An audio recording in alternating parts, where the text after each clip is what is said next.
नमस्कार।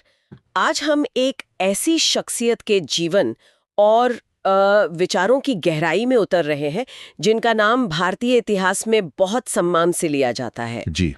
लेकिन शायद जिनकी पूरी कहानी, उनके मतलब विचारों की असली ताकत को हम अक्सर पूरी तरह समझ नहीं पाते। हम बात कर रहे हैं डॉक्टर जाकिर हुसैन की। बिल्कुल। भारत के तीसरे राष्ट्रपति, हम्म। मगर उससे कहीं ज्यादा एक समर्पित शिक्षाविद, एक दूरदर्शी विचारक। ये आपने बिल्कुल सही कहा। हमारे सामने जो जानकारी है वो महज उनके जीवन के पड़ावों की एक लिस्ट नहीं है, बल्कि ये एक पूरी यात्रा दिखाती है। हैदराबाद की गलियों से शुरू होकर जर्मनी के विश्वविद्यालयों तक, हाँ। और फिर वापस आकर दिल्ली में जामिया मिलिया इस्लामिया जैसे इतने बड़े संस्थान की नींव रखना, और वहां से लेकर राष्ट्रपति भवन तक का सफर, ये अपने आप में मतलब कई अहम सबक समेटे हुए है। और यही हमारा आज का मकसद भी है। इस बातचीत के जरिए डॉक्टर जाकिर हुसैन की कहानी से उन मोतियों को चुनना जो आज भी चमकते हैं। सही। कैसे एक व्यक्ति शिक्षा को राष्ट्र निर्माण का सबसे मजबूत औजार मानता है। ठीक। कैसे ज्ञान और चरित्र के बल पर देश के सर्वोच्च पद तक पहुंचा जा सकता है। उनकी विरासत सिर्फ इतिहास की किताबों तक मतलब सीमित क्यों नहीं रहनी चाहिए। और इसमें एक दिलचस्प बात यह भी है जो शायद कम लोग जानते होंगे। अच्छा।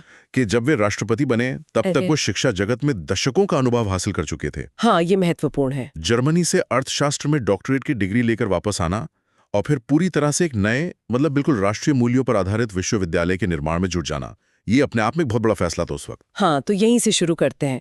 हमारे स्रोत बताते हैं कि उनका जन्म 8 फरवरी 1897 को हैदराबाद में हुआ, एक पढ़े लिखे पठान परिवार में। जी। लेकिन उनकी जो अकादमिक यात्रा है वो अलीगढ़ मुस्लिम विश्वविद्यालय यानी AMU से शुरू हुई और फिर जर्मनी तक गई। ये यात्रा उनके भविष्य के विचारों को कैसे मतलब शेप दे रही थी। देखिए, AMU उस समय मुस्लिम समुदाय के लिए उच्च शिक्षा का एक बहुत बड़ा अहम केंद्र था। हाँ। तो वहां की तालीम ने उन्हें एक मजबूत आधार तो दिया ही, लेकिन जर्मनी जाना, खासकर बर्लिन विश्वविद्यालय से अर्थशास्त्र में PhD करना, ये उनके बौद्धिक क्षितिज को आप समझिए बहुत विस्तार देता है। सोचिए 1920 का दशक, जर्मनी। हाँ। वाइमर गणराज्य का दौर था वो।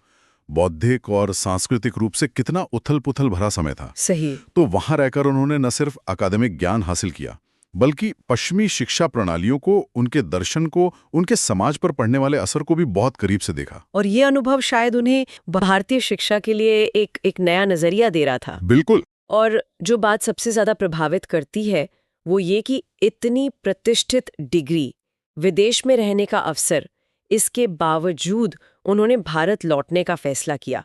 स्रोतों में इस पर काफी जोर है। बिल्कुल।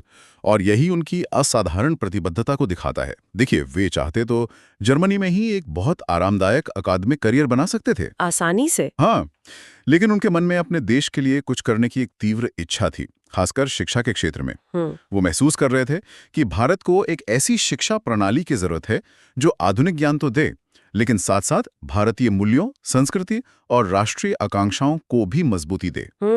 वे औपनिवेशिक शिक्षा के प्रभाव से मुक्त एक स्वदेशी मॉडल खड़ा करना चाहते थे। और इसी सोच ने फिर जामिया मिलिया इस्लामिया की शक्ल ली। स्रोत बताते हैं कि वे इसके संस्थापक सदस्यों में से एक थे और बाद में इसके नेतृत्व में भी रहे। हाँ। जामिया की स्थापना महज एक और यूनिवर्सिटी खोलने जैसा तो नहीं था, है ना? इसके पीछे का विचार क्या था? नहीं, बिल्कुल नहीं। जामिया की स्थापना तो देखिए 1920 में अलीगढ़ में ही हुई थी, असहयोग आंदोलन और खिलाफत आंदोलन की पृष्ठभूमि में। अच्छा। ये ब्रिटिश सहायता प्राप्त शिक्षा प्रणाली के बहिष्कार का एक तरह से नतीजा था। बाद में ये दिल्ली शिफ्ट हुआ। डॉक्टर हुसैन 1926 में जर्मनी से लौटे और फिर इससे जुड़े और जल्दी इसके कुलपति बने, जब यह संस्थान बेहद मुश्किल दौर से गुजर रहा था। जामिया सिर्फ एक शिक्षण संस्थान नहीं था, ये एक आंदोलन था, एक सपना था, ऐसी शिक्षा का जो छात्रों में आजादी की ललक, राष्ट्रीय गौरव और सामाजिक जिम्मेदारी की भावना पैदा करे। तो ये अंग्रेजी राज की जो शिक्षा व्यवस्था थी उसके खिलाफ एक तरह का बौद्धिक और सांस्कृतिक प्रतिरोध था। सूत्र इसी तरफ इशारा करते हैं। हाँ, इसे बिल्कुल ऐसा कहा जा सकता है। जामिया का उद्देश्य सिर्फ कागजी डिग्री देना नहीं था, सही, बल्कि ऐसे नागरिक तैयार करना था जो चरित्रवान हों, अपने समाज और देश की जरूरतों को समझें और उनके लिए काम करने को तैयार हों। वहां शिक्षकों और छात्रों ने जिस त्याग और समर्पण की भावना से काम किया वो एक मिसाल है। शुरुआती दिनों में तो संसाधनों की भारी कमी थी, लेकिन डॉक्टर हुसैन के नेतृत्व में सबने मिलकर इसे खड़ा किया।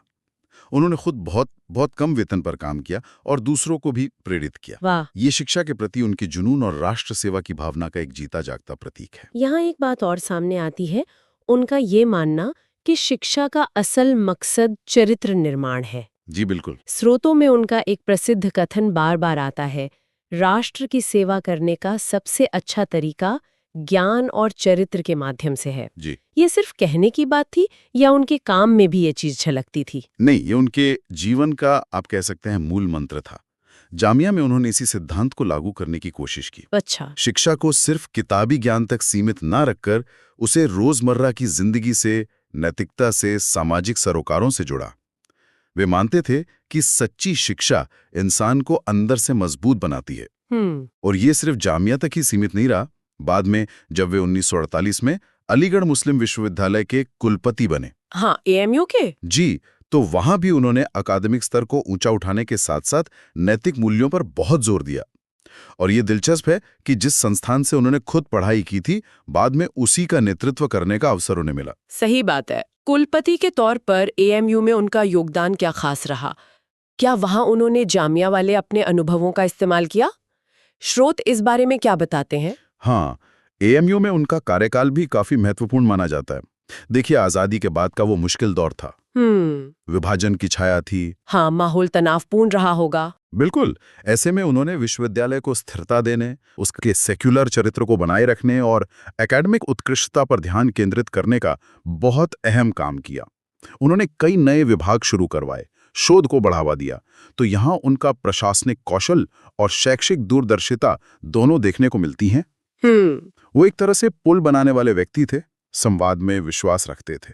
शिक्षा के क्षेत्र में इतने गहरे जुड़ाव के बाद उनका सार्वजनिक जीवन में अगला कदम आया, बिहार के राज्यपाल के रूप में। जी। ये एक बड़ा बदलाव रहा होगा, मतलब शिक्षा से सीधे प्रशासन और राजनीति में आना। देखिए, इसे एक स्वाभाविक प्रगति कह सकते हैं अगर हम उनके राष्ट्र सेवा के विचार को ध्यान में रखें। अच्छा। राज्यपाल के तौर पर 1957 से 1962 तक उन्हें जमीनी हकीकत को और करीब से देखने और समझने का मौका मिला। शिक्षा के अलावा राज्य का विकास, प्रशासन की चुनौतियां, आम लोगों की समस्याएं, इन सब पर काम करने का अवसर मिला। हाँ, जाहिर है। और सूत्र बताते हैं कि उनकी सादगी, ईमानदारी और लोगों से मिलने जुलने का जो उनका सहज तरीका था, उसने उन्हें बिहार में काफी लोकप्रिय बनाया। तो इस भूमिका ने राष्ट्रीय स्तर पर उनकी पहचान को और मजबूत किया, एक ऐसे व्यक्ति के रूप में जो सिर्फ विद्वान ही नहीं बल्कि एक कुशल प्रशासक और जन नेता भी हैं। और इसी बढ़ती प्रतिष्ठा और सम्मान ने शायद उनके राष्ट्रपति बनने का रास्ता तैयार किया। 1967 में वे भारत के तीसरे राष्ट्रपति चुने गए। जी। ये महज एक संवैधानिक पद पर नियुक्ति नहीं थी, इसका एक बहुत गहरा प्रतीकात्मक महत्व भी था, जैसा कि स्रोत बताते हैं। निश्चित रूप से डॉक्टर जाकिर हुसैन का भारत का राष्ट्रपति बनना ये एक ऐतिहासिक घटना थी। हाँ। वे इस पद पर पहुंचने वाले पहले मुस्लिम व्यक्ति थे। ये भारत के ताजा आजाद हुए लोकतंत्र के लिए एक बहुत बड़ा बयान था। सही। ये दुनिया को दिखा रहा था कि भारत अपने धर्मनिरपेक्ष आदर्शों के प्रति कितना प्रतिबद्ध है, जहां सर्वोच्च पद के लिए योग्यता, अनुभव और राष्ट्र सेवा ही पैमाना है, न कि धर्म या समुदाय। बिल्कुल। ये अनेकता में एकता के भारतीय सिद्धांत का एक जीवंत प्रमाण था। उस समय के माहौल को देखते हुए ये वाकई एक शक्तिशाली संदेश रहा होगा। बहुत ज्यादा। राष्ट्रपति के रूप में उनका कार्यकाल कैसा रहा?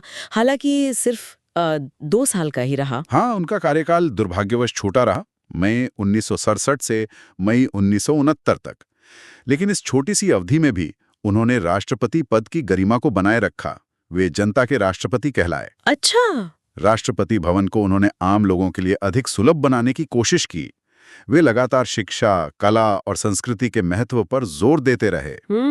अपने भाषणों और मुलाकातों में वे हमेशा राष्ट्रीय एकता, नैतिक मूल्यों और सामाजिक सद्भाव की बात करते थे। वे विद्वत्ता और विनम्रता का एक दुर्लभ संगम थे और उनकी उपस्थिति ही एक नैतिक बल प्रदान करती थी। ऐसा लगता है कि उनका राष्ट्रपति बनना सिर्फ एक पद संभालना नहीं था, बल्कि उन मूल्यों को स्थापित करना था जिनमें वे गहराई से विश्वास रखते थे। बिल्कुल। उनका पूरा जीवन ही एक तरह से मूल्यों की यात्रा थी। राष्ट्रपति के तौर पर उन्हें उन मूल्यों को राष्ट्रीय मंच पर स्थापित करने का अवसर मिला। सही। कार्यकाल भले ही छोटा था, लेकिन उसका प्रभाव बहुत गहरा था। ये भारतीय लोकतंत्र की समावेशी प्रकृति और उसकी परिपक्वता का प्रतीक बन गया। और फिर 3 मई 1969 को पद पर रहते हुए ही उनका निधन हो गया।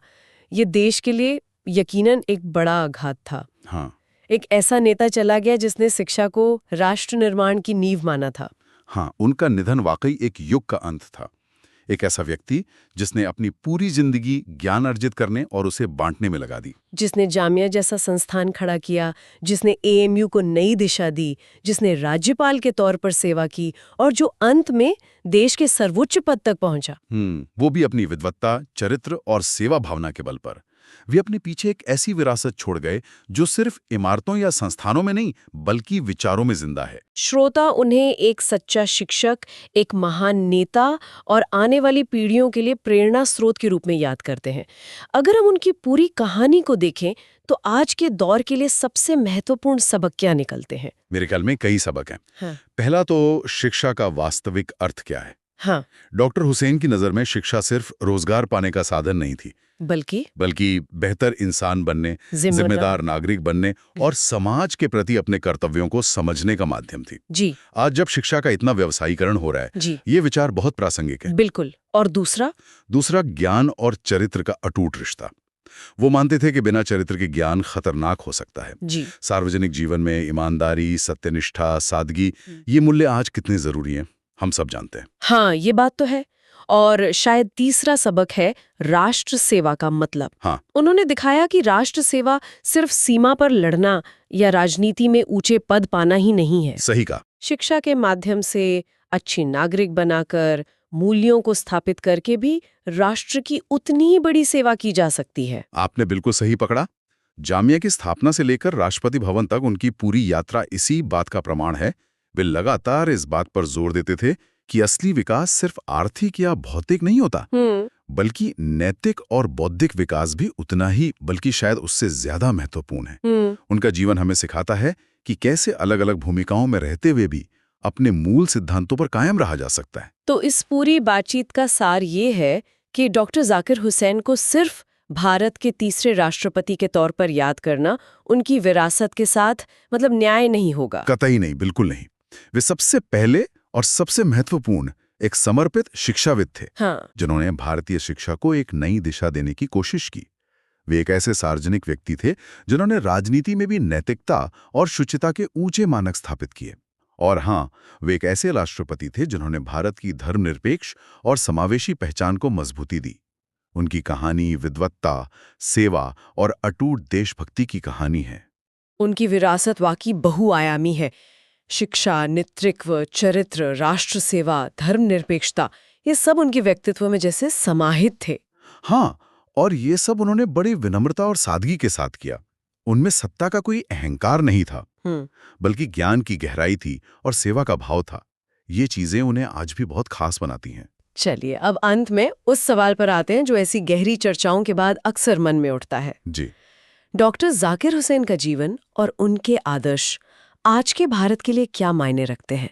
हम उनसे आज क्या सीख सकते हैं? ये सवाल बहुत अहम है। देखिए, आज जब समाज इतनी तेजी से बदल रहा है, नई नई चुनौतियां हमारे सामने आ रही हैं, शायद हमें डॉक्टर हुसैन जैसे व्यक्तित्वों की ओर फिर से देखने की जरूरत है। हाँ। क्या आज हम शिक्षा को सिर्फ डिग्री और पैकेज तक ही सीमित कर रहे हैं, या चरित्र निर्माण और सामाजिक जिम्मेदारी पर भी ध्यान दे रहे हैं? सोचने वाली बात है। सार्वजनिक जीवन में नैतिक मूल्यों का कितना महत्व रह गया है? क्या हम संवाद और सहिष्णुता के जरिए मतभेदों को सुलझाने की कोशिश कर रहे हैं, जैसे डॉक्टर हुसैन ने हमेशा किया? और शायद ये भी कि राष्ट्र निर्माण की हमारी अपनी परिभाषा क्या है? बिल्कुल। क्या इसमें सिर्फ आर्थिक प्रगति शामिल है, या ज्ञान, संस्कृति, कला और नैतिक मूल्यों का भी वही स्थान है जिन पर डॉक्टर हुसैन ने इतना जोर दिया? बिल्कुल। उनका जीवन हमें बार बार याद दिलाता है कि एक मजबूत राष्ट्र सिर्फ सड़कों और इमारतों से नहीं बनता। सही कहा, बल्कि शिक्षित, चरित्रवान और जिम्मेदार नागरिकों से बनता है। आज के इस ध्रुवीकृत माहौल में उनकी सबको साथ लेकर चलने की भावना, उनकी गहरी भारतीयता और उनकी वैश्विक दृष्टि, ये सब हमें रास्ता दिखा सकते हैं।